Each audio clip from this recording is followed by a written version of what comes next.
This is Dale Rogerson. Welcome to Dalectables. It's kind of part 2 of Christmas, and today we're going to be making some, I like to call it fruitcake for the fruitcake haters, because everybody loves this fruitcake. It doesn't have those big red and green, fluorescent green cherry thingies in it. Mind you, if you like them, well, too bad. You can add them in if you want to, but I don't put them in.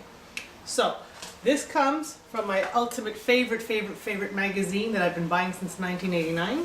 And it was in the 1991 edition, so I'm doing the quick fruitcake.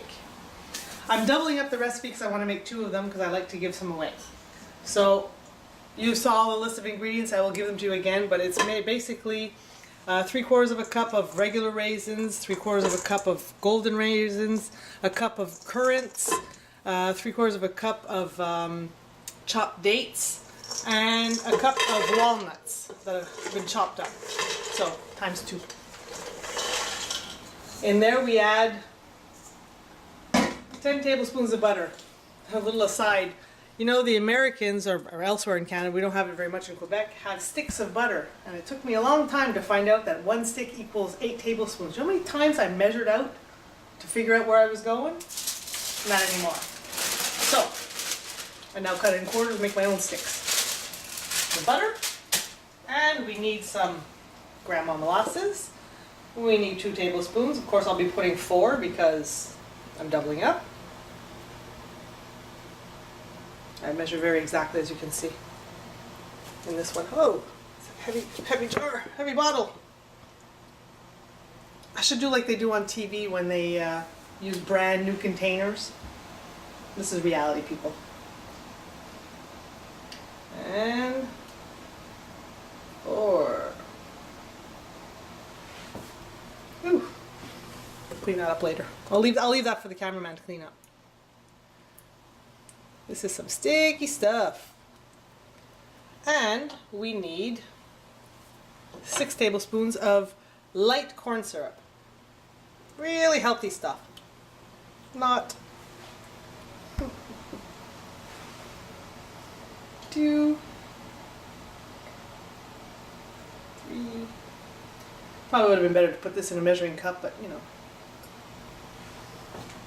old habits die hard.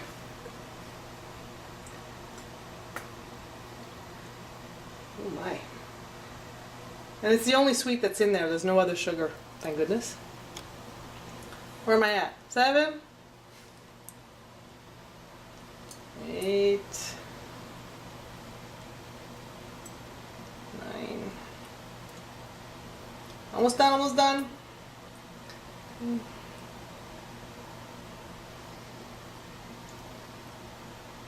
And 12. And this we're going to cook on low heat for about 5 minutes until all the butter is melted and everything is all nice and put together. Stir this up every now and then so it doesn't get stuck. Excuse me. Good stuff. So we just want to make sure that it doesn't stick to the bottom, but when you're cooking it on low, it really is a little hard to do, so you just don't want to step away. It's just 5 minutes. It's not the end of the world. Doesn't that look yummy? Oh yes, I forgot. There's also some candied peel. I knew that was missing an ingredient, but I'm telling you, if you don't like fruitcake, you think it's too boozy or it's too I don't know whaty, this one is like a really nice version. It's got a little bit just to say, and it's got, as I said, no big fake thingamajiggies. And there's also marzipan coverings, which we'll show you later on. So, in my excitement before, I totally forgot to add my milk. So I'm going to add that now.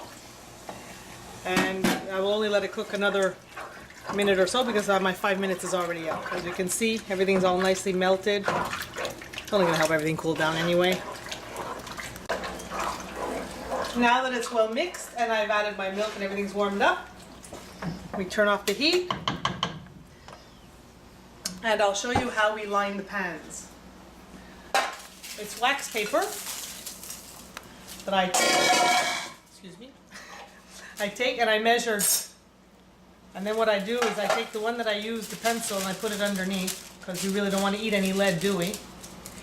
And as you can see, it's all scored and I've already folded it.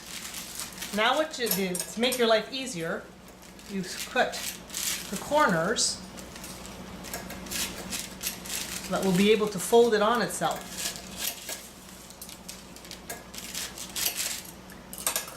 Then we butter our pan. Don't worry, it's not all staying in the pan. Some of it's going on the top layer of the... And I found out it's a lot easier if you do this directly. This is the one that will be touching the cake.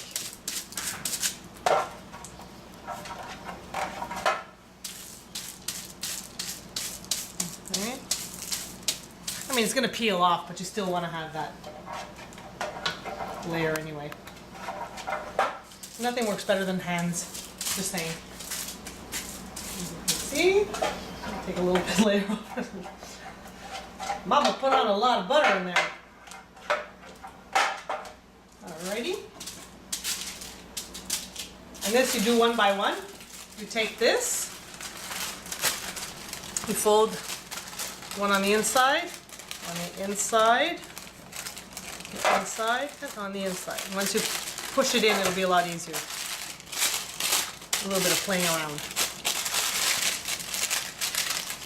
I use wax paper because frankly the recipe says to use wax paper and you always get that funny little smell of cooking crayons, but it's become part of my Christmas smell that I'm used to having, and so I don't want to change. Creatures of habit, what can we say, eh? Okay, so that was fun. Now the other one will be a piece of cake because it's not all wet, and it doesn't matter if it's not perfect, you just need to make sure that you cover all sides. And exactly the same thing. One into the other. And voila.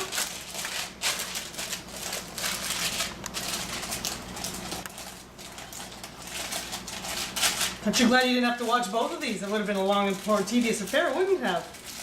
So we'll let our cake cool for another 5 minutes or so, and then we'll add the rest of the ingredients. So of course I did mention to put the oven on at 300, right?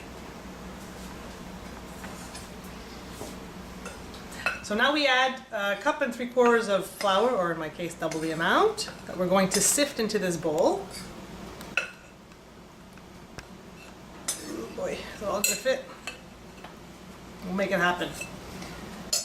Okay, so I've added in my 1 3/4 times 2 cups of regular flour and a 1/4 teaspoon of baking soda. And now I'm adding in the equivalent of 2 teaspoons of pumpkin pie spice. I make my very own, and if you want, I'll give you the recipe at the end of this video. Found on the internet, so whichever one tickles your fancy. So you just sip this in here, in lieu of mixing with the spoon. And then we're going to add our hot mixture and our eggs. So, well, our cooled off mixture, should I say. All that yummy goodness. I'll just eat this by the spoonful, I think. I wonder if it would be good on oatmeal. Think about that. Next time we'll save ourselves a scoop. Now, crack in my 4 eggs. Do this quickly because you don't want the eggs to cook, even though it's cooled off a little bit. You do know it is still pretty warm. Bring them in quick.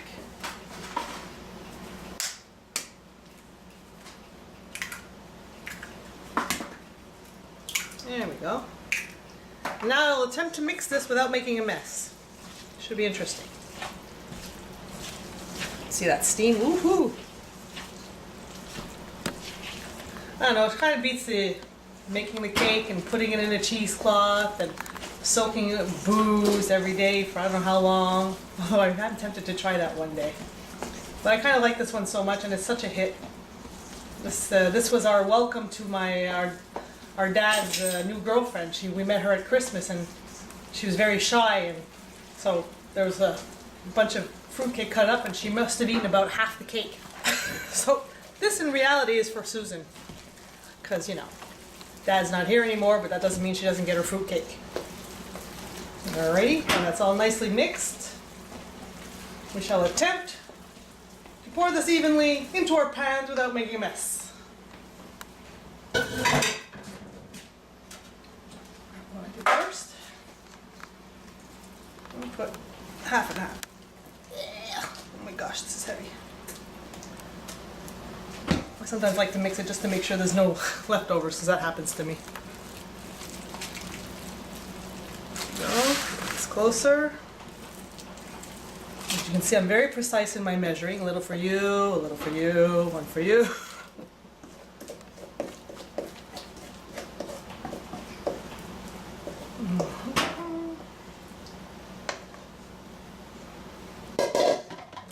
Ask my cameraman to lean behind him and grab my little spatula so I can scrape up the rest of the yummy goodness.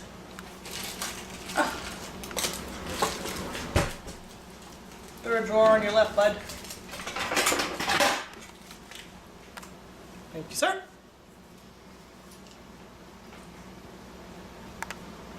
I know, you don't want to be in my videos. You have no choice. I'm going to force you.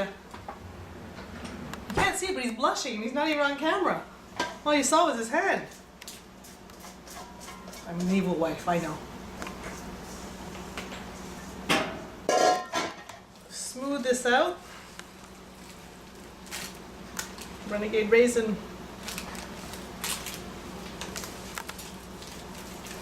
This one looks a little bit more generous. What do you think? And we take this, put it in the oven for an hour and a half.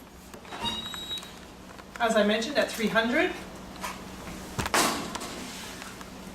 And once we take those babies out and we cool them off, we're going to be doing a little special treatment to them. See you in an hour and a half. Okay, so now this has cooled off, so we cut off the top because we have to put some booze in there. It is a fruitcake carmine. So, and by the way, this is for the chef and his helper, her helpers, if they should want. Waste not, want not, which is my credo for everything. Take a little skewer and stab it. The more you stab it, the more booze will go in, without it being like the traditional fruitcakes that are soaked. Taking some lovely brandy here. I put it in the bowl because when I take it from the bottle, I might put more than I'm supposed to. Next thing you know, it's a very boozy cake. So of course, exactly 2 tablespoons. We're not counting, are we? The more the merrier. There we go. Then we have to put the glue on. Apricot jam. I've used my own peach jam. I've used apple jelly. I've used whatever I have in my fridge. Can't believe I'm using jarred stuff, considering how much jam I've made this year. But anyway, I'd like to empty it. So this here is the glue that will hold it all together. Yum yum. Now I will set it aside and roll out the marzipan. Almond paste, whatever you want to call it.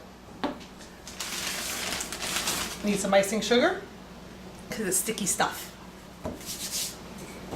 And we roll it into a perfect square to fit exactly on our 9-inch, 8-inch, 8-inch square pan. In the Victoria magazine version, they took a nice skewer and they heated it and then they made nice decorations. I've tried, not successful so far.